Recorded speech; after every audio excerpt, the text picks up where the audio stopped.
Money plant, syngonium, monstera, philodendron, इन सभी plants में एरियल रूट्स प्रेजेंट होती हैं। एरियल रूट्स प्लांट की स्टेम पे पाई जाती हैं और ज़्यादातर नोडल रीजन से इमर्ज होती हैं। एरियल रूट्स इन प्लांट्स में एंकर्स की तरह काम करती हैं और इन क्लाइंबर्स या वाइनिंग प्लांट्स को किसी सपोर्ट के ऊपर चढ़ने में हेल्प करती हैं।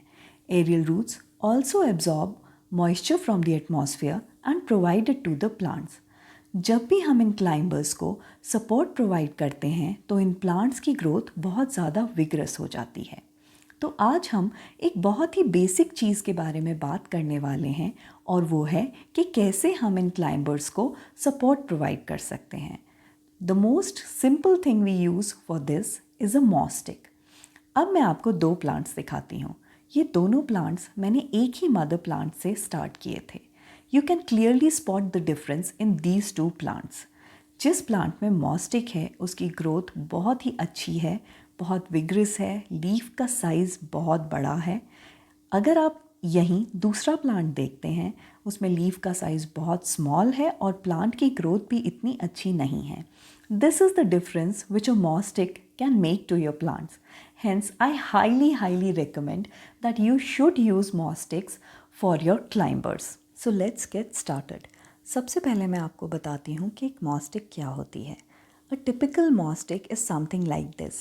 इस moss stick के अंदर एक PVC पाइप होता है जिसके ऊपर मॉस को रोल कर देते हैं। इस मॉस को इस पाइप पे सपोर्ट करने के लिए एक पतला प्लास्टिक का मैश भी यूज़ किया जाता है। दूसरी तरह की स्टिक जो आप देख रहे हैं वो एक कॉयर रोप स्टिक है। इस स्टिक को मैंने खुद ही बनाया था। इसे बनाना बहुत ईजी है। इस स्टिक को बनाने के लिए आपको चाहिए एक पीवीसी पाइप और इस तरह की कोको कॉयर रोप।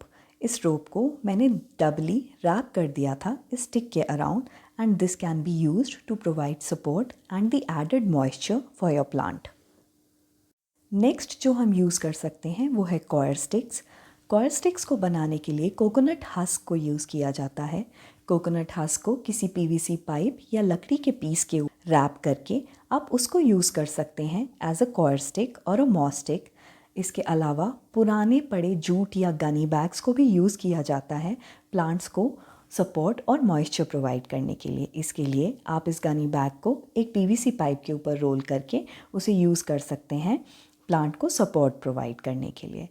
अब हम डिस्कस करते हैं मॉस स्टिक्स को यूज़ करने के benefits. The first and the most obvious reason of using a moss stick is providing support for the plant. Climbers की स्टेम्स ज़्यादातर वुडी नहीं होती हैं। वाइल्ड हैबिटेट्स में ये प्लांट दूसरे बड़े प्लांट्स की स्टेम पे चढ़ जाते हैं अपनी रूट्स की हेल्प से। यही काम एक मॉस स्टिक भी करती है। वो प्लांट को सपोर्ट प्रोवाइड करती है जिससे कि ये प्लांट उसके ऊपर क्लाइंब करके ईजिली ग्रो कर सकते हैं। दूसरा रीज़न मॉस स्टिक्स यूज़ करने का है moisture. Moss sticks provide added moisture to your plants. जब इन प्लांट्स की रूट्स मॉस स्टिक के अंदर जाती हैं तो उसमें प्रेजेंट मॉइस्चर को एब्जॉर्ब करती हैं और उसे प्लांट्स तक पहुंचाती हैं। मॉस स्टिक्स ज़्यादातर ऐसे मटेरियल की बनी होती हैं जो काफ़ी देर तक मॉइस्चर को होल्ड करके रखता है। इसी वजह से वो प्लांट को ज़्यादा ह्यूमिडिटी और मॉइस्चर प्रोवाइड कर पाती हैं।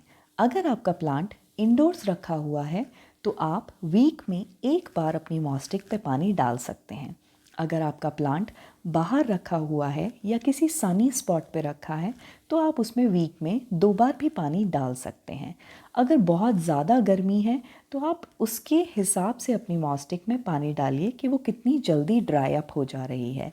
गर्मियों के सीज़न में moss sticks are a boon for your humidity loving plants because ये आपके उन प्लांट्स को और ज़्यादा मॉइस्चर और ह्यूमिडिटी प्रोवाइड कर पाती हैं।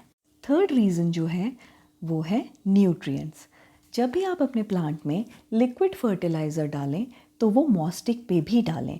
इससे क्या होगा, मॉस स्टिक के अंदर प्रेजेंट रूट्स उन न्यूट्रिएंट्स को एब्जॉर्ब करेंगी और प्लांट की ग्रोथ बहुत विग्रस हो जाएगी। और जो लास्ट बेनिफिट है मॉस स्टिक को यूज़ करने का वो है आपके प्लांट को हाइट प्रोवाइड करना। अक्सर हम क्लाइंबर्स को हैंगिंग बास्केट्स में लगाते हैं, पर अगर आप अपने क्लाइंबर्स को एक मॉस स्टिक के सहारे लगाएंगे तो आपके प्लांट की हाइट काफ़ी बढ़ जाएगी। आप किसी भी साइज़ के प्लांट को मॉस स्टिक लगा सकते हैं, चाहे प्लांट छोटा हो साइज़ में या बड़ा हो। मॉस स्टिक्स दोनों ही तरह के प्लांट में यूज़ की जा सकती हैं। अब हम बात करते हैं मॉस स्टिक के प्राइस की। ये मॉस स्टिक्स आपको 150 से 200 रुपीज़ तक में मिल जाएंगी depending upon the size of the sticks. ये स्टिक्स ऑनलाइन भी अवेलेबल हैं और आप अपनी लोकल नर्सरी से भी इनको परचेज़ कर सकते हैं। अब मैं आपको दिखाती हूँ कि आप अपने प्लांट में मॉस स्टिक कैसे लगा सकते हैं। ये मेरा एक हार्टलीफ फिलोडेंड्रॉन है जिसे मैंने काफ़ी दिनों से पानी में रखा हुआ था रूटिंग के लिए। इस प्लांट में रूट्स आ गई हैं, तो अब हम इसे सॉइल में ट्रांसफ़र करेंगे और साथ ही एक मॉस स्टिक इंस्टॉल करेंगे। एक एम्प्टी पॉट लें और उसके होल्स को किसी मेश की हेल्प से क्लोज़ कर दें। फिर इस पॉट में थोड़ा सॉइल डालें और मॉस स्टिक को उस सॉइल में लगाएं। मॉस स्टिक लगाने के बाद थोड़ा सा सॉइल और डालें जिससे कि आपकी मॉस स्टिक एक प्लेस में स्टेबल हो जाए। उसके बाद अपने प्लांट को इस सॉइल में लगाएं। अपने प्लांट को मॉस स्टिक पे लगाने के लिए आप उस प्लांट को किसी जूट रोप की हेल्प से मॉस स्टिक पे टाई कर सकते हैं, या फिर मैं आपको एक बहुत ही इजी ट्रिक बताती हूँ अपने प्लांट को मॉस स्टिक पे सिक्योर करने के लिए। आप इस तरह की बॉबी पिन्स यूज़ कर सकते हैं। अपने प्लांट की एक स्टेम लें, उस स्टेम को इस बॉबी पिन के साथ इस मॉस स्टिक में इस तरह से सिक्योर कर दें। इससे आपकी स्टेम बिल्कुल भी डैमेज नहीं होती और आप जब चाहें तब इन बॉबी पिन्स को निकाल भी सकते हैं, क्योंकि कुछ दिनों बाद इन प्लांट्स की रूट्स डेवलप हो जाएंगी और वो अपने आप ही मॉस स्टिक के अंदर चली जाएंगी।